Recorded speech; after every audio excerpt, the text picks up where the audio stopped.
আসসালামু আলাইকুম। এটিএন বাংলা সংবাদে সবাইকে স্বাগত জানাচ্ছি আমি চিন্তিয়া হক। জগন্নাথ বিশ্ববিদ্যালয় কেন্দ্রীয় সংসদ যোগসু নির্বাচনে ভোট গণনা চলছে। এখন পর্যন্ত ৩৯টি কেন্দ্রের মধ্যে ১১টির ফলাফল আনুষ্ঠানিকভাবে ঘোষণা করা হয়েছে। এখন পর্যন্ত ভিপি, জিএস ও এজিএস সহ শীর্ষ ৩টি পদে এগিয়ে আছেন ছাত্রদল সমর্থিত প্যানেলের প্রার্থী রাকিব। এছাড়া জিএস, এজিএস পদে এগিয়ে শিবির সমর্থিত প্যানেল। এর আগে মঙ্গলবার রাত ৯:৩০টার দিকে ভোট গণনার মেশিনে কারিগরি ত্রুটি দেখা দিলে গণনা কার্যক্রম সাময়িকভাবে বন্ধ রাখা হয়। দীর্ঘ বিরতির পর সমস্যা সমাধান করে আবার ভোট গণনা শুরু করে নির্বাচন কমিশন। বাকি কেন্দ্রগুলোর ফলাফল ঘোষণার সঙ্গে সঙ্গে যোগসু নির্বাচনের চূড়ান্ত চিত্র আরও স্পষ্ট হবে বলে জানিয়েছে সংশ্লিষ্টরা।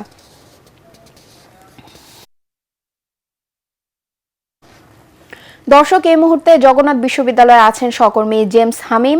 সরাসরি চলে যাচ্ছি তার কাছে। হামিম, ফলাফল ঘোষণার সবশেষ কি তথ্য আছে আর আপনার কাছে?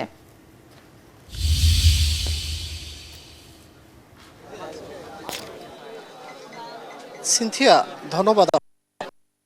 আপনি যেমন জানিয়েছেন যে জগন্নাথ বিশ্ব ছাত্র সংসদ এবং শিক্ষার্থীদের যে হল ভোটের সর্বশেষ মোট ১১টি কেন্দ্রের ফলাফল ঘোষণা করেছেন কিছুক্ষণ আগে। এর মধ্যে সবচেয়ে এগিয়ে রয়েছে বাংলাদেশ জাতীয়তাবাদী দল ছাত্রদলের রাকিব হাসান।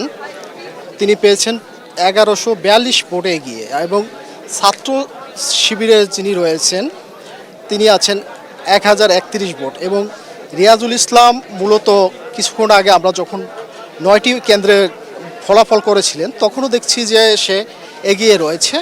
এছাড়া এখন যেই পরবর্তীতে দুটি যেই ফলাফল ঘোষণা করা হয় সেখানে সে কিছুটা কম। এজিএস পদে রয়েছেন মাসুদ রানা শিবিরের ১০২০, এবং বিএম তোর আতিকুল রহমান তানজিল ছাত্রদলের তিনি রয়েছেন ৮৯৩। এবং এর মাঝখানে একটি তথ্য জানিয়ে রাখি, যেটা হলো কিছুক্ষণ আগে কেন্দ্রীয় যে নিয়ন্ত্রণ কক্ষ রয়েছে সেখানে কিন্তু একটু হট্টগোলের বিষয়ও রয়েছে, কিন্তু কে বা কাহারা এখনও আমরা সঠিক তথ্য জানতে পারিনি। তবে এখনও এরপরে কলা অনুষদ সহ যে শিক্ষার্থীদের যেই পদচারণা এই নির্বাচনকে ঘিরে তা উৎসবমুখরই মনে করছেন সকলে। এবং এই নির্বাচনটি মূলত ছাত্র এবং শিক্ষকদের সকলের সম্মিলিত, এবং দুইটি বাংলাদেশের বৃহৎ যে দুটি দল রয়েছে তাদেরও কিন্তু দুজন ক্যান্ডিডেট রয়েছে, তারা কিন্তু সর্বোচ্চ আশা করছে। এবং এই ছিল আমার কাছে সর্বশেষ তথ্য। সিনথিয়া। হামিম, আপনাকে ধন্যবাদ। এ বছর থেকে সব প্রতিষ্ঠানের ভ্যাট অনলাইনে দিতে হবে বলে জানিয়েছে এনবিআর চেয়ারম্যান আব্দুর রহমান খান। জাতীয় রাজস্ব ভবনে এক সংবাদ সম্মেলনে তিনি বলেন, ই ভ্যাট দিলে অতিরিক্ত টাকার সাথে সাথে রিফান্ড পাবেন করদাতারা। অটোমেটেড এই পুরো প্রক্রিয়ার উদ্বোধন শেষে তিনি আরও বলেন, এর ফলে অফিসে এসে আর কর দিতে হবে না করদাতাদের। ফলে ভোগান্তি কমবে আর রিফান্ড সাথে সাথে পাওয়ায় বাড়বে কর দেওয়ার উৎসাহ। অচিরেই ব্যক্তি করদাতাদের ই রিটার্ন জমার সাথে সাথে রিফান্ডের ব্যবস্থা করা হবে বলেও জানান এনবিআর চেয়ারম্যান। চলমান শৈত্যপ্রবাহে দেশের বিভিন্ন স্থানে তাপমাত্রা উল্লেখযোগ্য হারে কমে আসছে।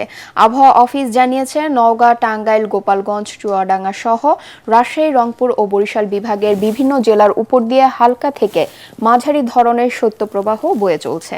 আপাতত এর তীব্রতা কমার সম্ভাবনা নেই। এর মধ্যে নওগাঁয় মাঝারি শৈত্যপ্রবাহে জেঁকে বসেছে তীব্র শীত। সকাল ৬টায় জেলার চলতি মৌসুমের সর্বনিম্ন ৬.৭ ডিগ্রি সেলসিয়াস তাপমাত্রা রেকর্ড করা হয়েছে। কুয়াশার ঘনত্ব তুলনামূলক কম থাকলেও হিমেল বাতাসের কারণে শীতের তীব্রতা কয়েক গুণ বেড়ে গেছে। তবে সকাল বেলার বাড়ার সাথে সাথে সূর্যের দেখা মিলেছে, তবে কমেনি শীতের তীব্রতা। এদিকে চুয়াডাঙ্গার তাপমাত্রা কমে দাঁড়িয়েছে ৬.৯ ডিগ্রিতে। রাত থেকে গুড়ি গুড়ি বৃষ্টির মতো কুয়াশা ঝরছে। সাধারণ মানুষ খড়কুটো জ্বালিয়ে উষ্ণতা নেয়ার চেষ্টা করছে। কুড়িগ্রামে তাপমাত্রা ৮.৫ ডিগ্রি সেলসিয়াস। কৃষি শ্রমিক ও দিনমজুররা পড়েছেন চরম দুর্ভোগে। এদিকে শেরপুরে ব্যক্তিগত উদ্যোগে অসহায় মানুষের মাঝে কম্বল বিতরণ করা হচ্ছে।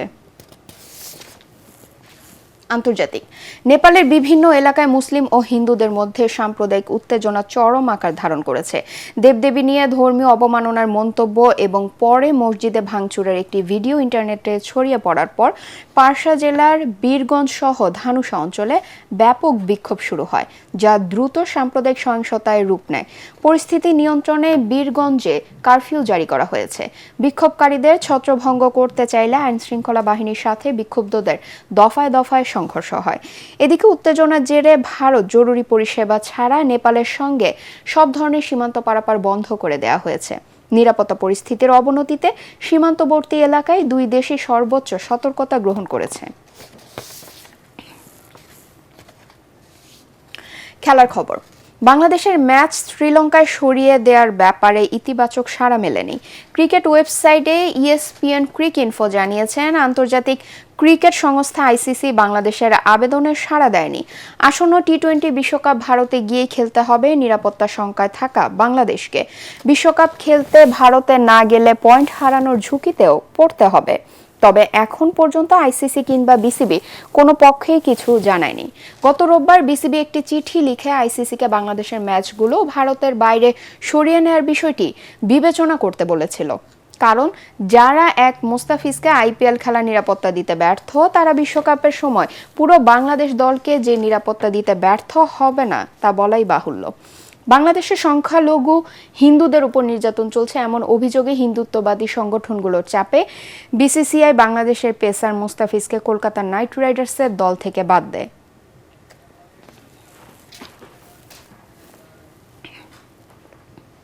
পরবর্তী সংবাদ দেখার আমন্ত্রণ জানিয়ে এখনকার মতো শেষ করছি। ATN বাংলা সংবাদ ইউটিউবে দেখতে ব্রাউজ করুন, youtube/ATN বাংলা নিউজ। ধন্যবাদ সবাইকে।